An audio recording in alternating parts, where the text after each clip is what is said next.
There is no such thing as living without a cross. We are free only to choose between crosses. Will it be the cross of Christ, which redeems us from our sins? Or will it be the double cross, the swastika, the hammer and sickle, the fasces? Why are we a troubled nation today? Why do we live in fear? We who define freedom as the right to do whatever we pleased. We who have no altars in our churches, no discipline in our schools, and no sacrifices in our lives. We fear because our false freedom and license and apostasy from God have caught up with us, as they did with the prodigal. We would not accept the yoke of Christ, so now we must tremble at the yoke of Caesar. We willed to be free from God. Now we must face the danger of being enslaved to a citizen of the foreign country. In seeking to live without the cross, we got a cross, not one of Christ's making or our own, but the devil's. The basic spirit of the modern world for the last century has been a determination to escape the cross.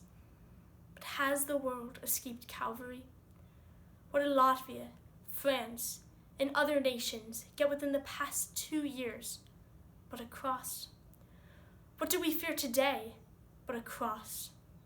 What does the world fear but a diabolically cruel, tortured cross made of guns, hammers, sickles, and bombs?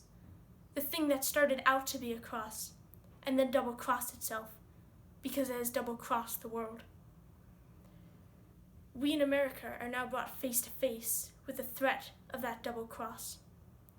To revert to our theme, our choice is not. Will we or will we not have more discipline, more respect for law, more order, more sacrifice? But where will we get it? Will we get it from without or from within? Will we be inspired by Sparta, by Calvary, by Valhalla or Gethsemane, by militarism or religion, by the double cross or the cross, by Caesar or by God? That is the choice facing America today. The hour of false freedom is past. No longer can we have education without discipline, family life without sacrifice, individual existence without moral responsibility, economics and politics without subservience to the common good. We are now only free to say whence it shall come.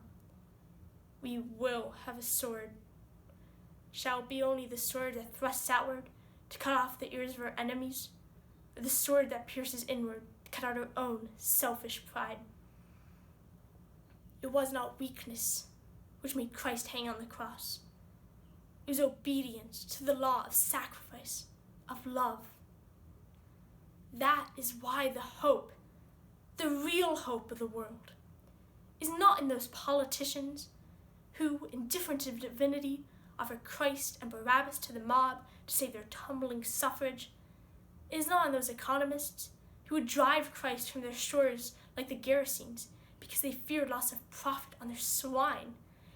It is not in those educators who, like other pilots, sneer what is truth, then crucify it. The hope of the world is in the cross of Christ, borne down the ages in the hearts of suffering men, women, and children, who, if we only knew it, are saving us more from the double cross than our guns and ships. We in America are now brought face to face with the heritage of a freedom derived from God. The hour has struck when we shall have to take up a cross. There is no escaping the cross.